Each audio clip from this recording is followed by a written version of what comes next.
Ui, a chave do entendimento do amor romântico, de Robert Johnson. Parte 2. A poção do amor na história. Frequentemente, o mundo exterior parece responder à nossa viagem interior. A vida exterior e a história confirmam que os sonhos e os símbolos míticos nos ensinaram. Da poção do amor, nós aprendemos algumas coisas impressionantes sobre esse fenômeno psicológico e cultural que chamamos de amor romântico. Constatamos também que o amor romântico, em suas origens como amor cortês, foi concebido como sendo uma disciplina espiritual, o que vem a confirmar o simbolismo encerrado na poção do amor. Através dessa retrospectiva, vamos aprofundar-nos um pouco mais. Vamos ficar sabendo que o culto do amor cortês teve suas raízes numa religião.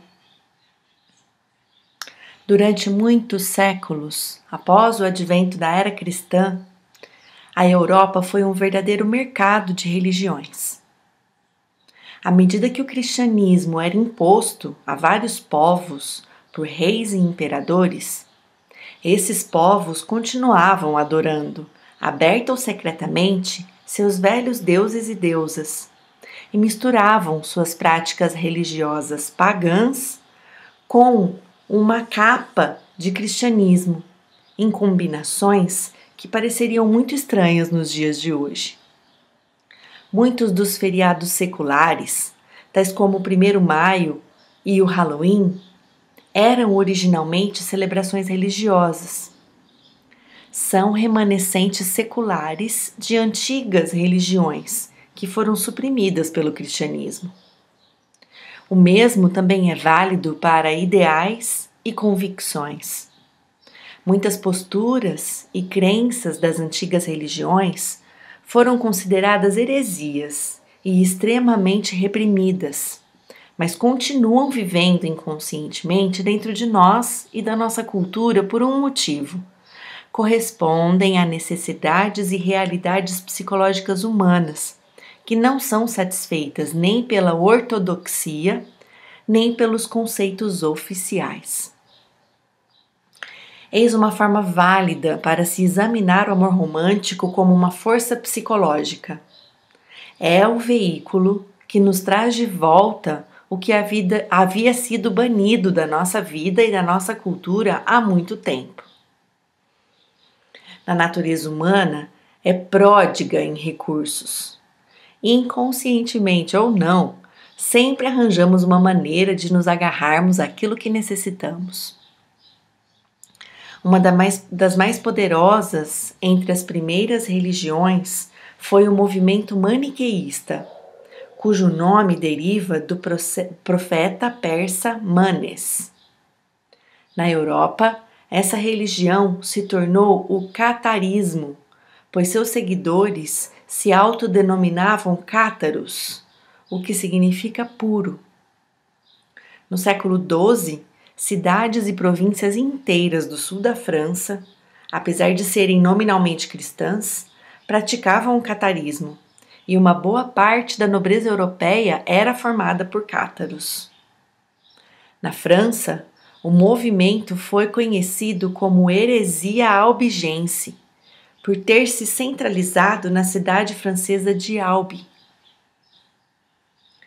Uma de suas crenças básicas era de que o amor verdadeiro não era o amor humano comum entre marido e mulher, mas sim a adoração de uma mulher redentora, uma mediadora entre Deus e o homem, que recebia com um beijo sagrado todo o puro que chegava do céu, e em seguida conduzia a ele ou a ela até o reino da luz.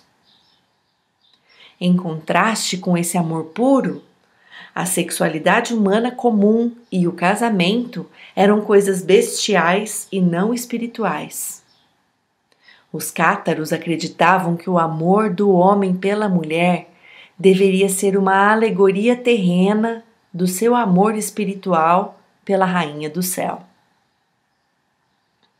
Muitos cristãos viam o catarismo como sendo um movimento reformista, uma reação contra a corrupção e os interesses políticos existentes dentro da hierarquia religiosa.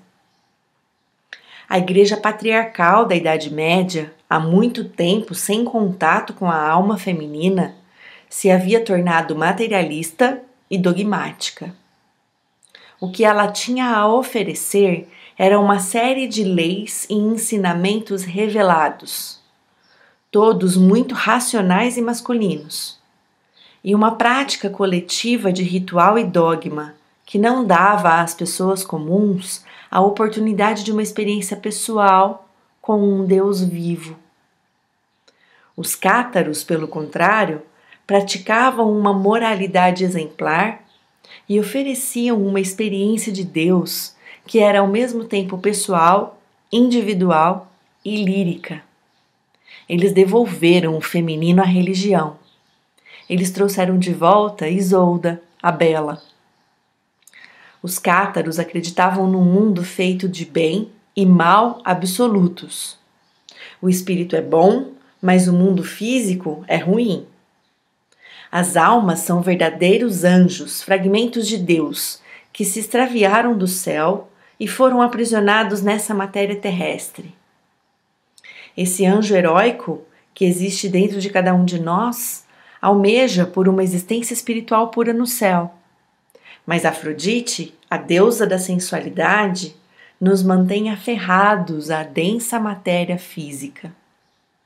Para encontrarem a salvação, os cátaros procuravam ser puros, resistir às tentações que Afrodite colocava em seus caminhos, renunciar à sexualidade, comer frugalmente e evitar os apetites sensuais que nos fazem cair nas ciladas desse mundo de aflições e de maldades. Assim sendo, os cátaros evitavam a sexualidade e o casamento. O alvo da sua veneração era a figura feminina da Redentora, um ser de pura luz, vestida toda de branco, que nos aguardava no céu para nos conduzir à presença de Deus. A salvação para os cátaros vinha apenas pela morte física. Era preciso deixar esse corpo e partir ao encontro da Senhora dos Céus.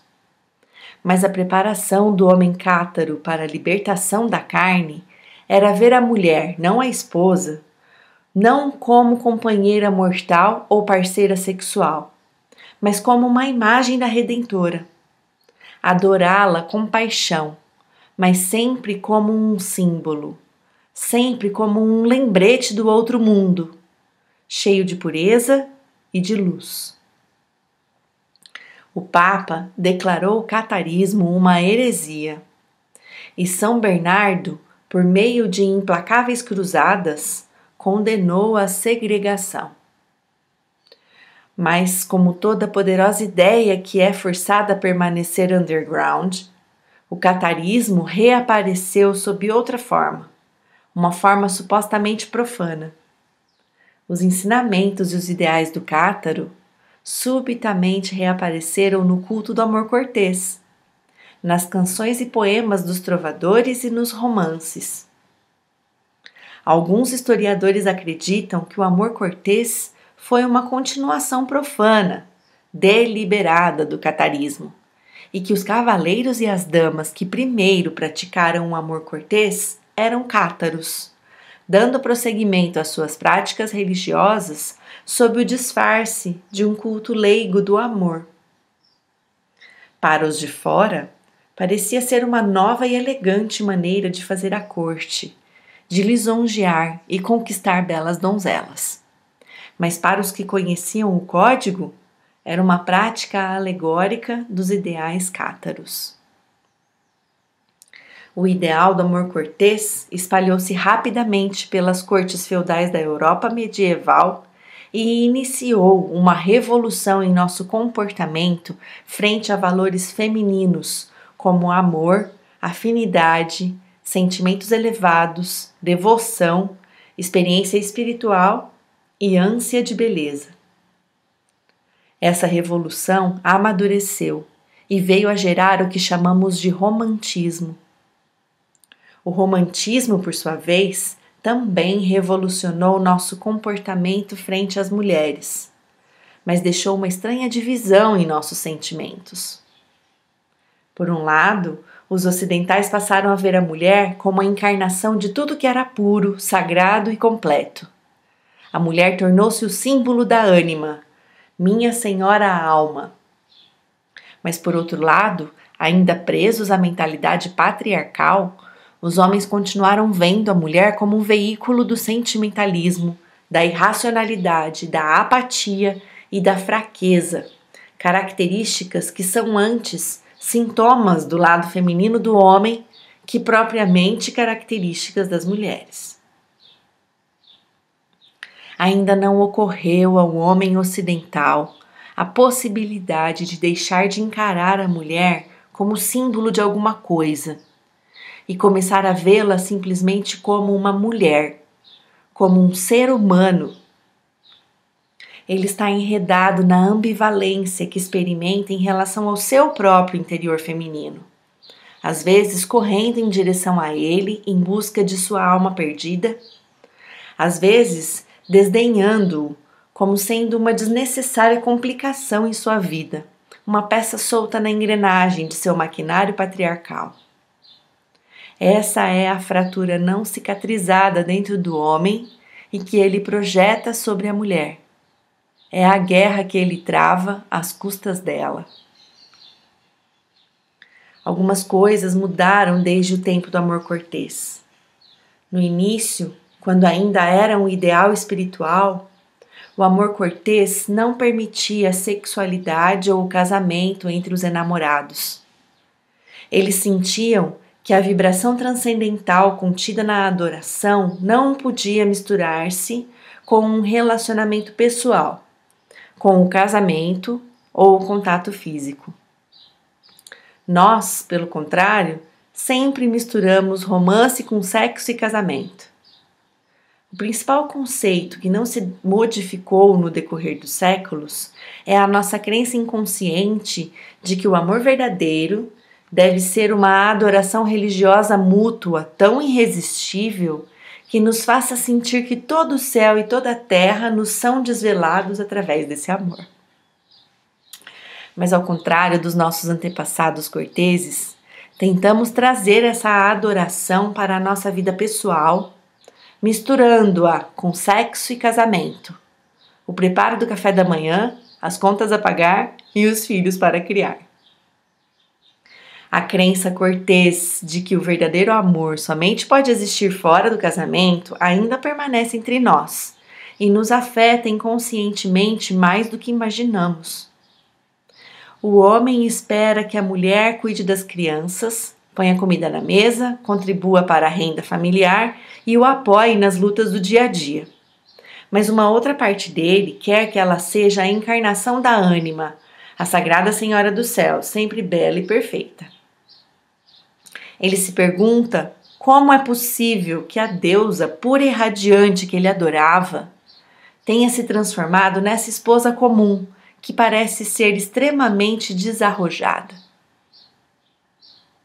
A mulher vê o marido trabalhando, pagando as contas, consertando o carro e defendendo seus impérios, vivendo o lado comum da vida. Ela se pergunta o que aconteceu com o cavalheiro que a adorava nos tempos de namoro, aqueles tempos em que tudo era tão marcante, tão sublime, tão delicioso. A antiga crença inconsciente retorna para persegui-los, sussurrando que o verdadeiro amor está em algum outro lugar e que ele não pode ser encontrado em meio aos fatos corriqueiros do casamento. Essas são as fraturas terríveis que todos carregamos dentro de nós. Por um lado, queremos estabilidade e um relacionamento afetivo com um ser humano comum. Por outro, inconscientemente, exigimos que alguém seja a encarnação da alma, que desvele a divindade e o reino da luz, que nos transporte a um estado de adoração religiosa e que torne a nossa vida um permanente êxtase. E eis que encontramos, disfarçado, mais vivo dentro de nós, o ideal religioso, a fantasia dos cátaros.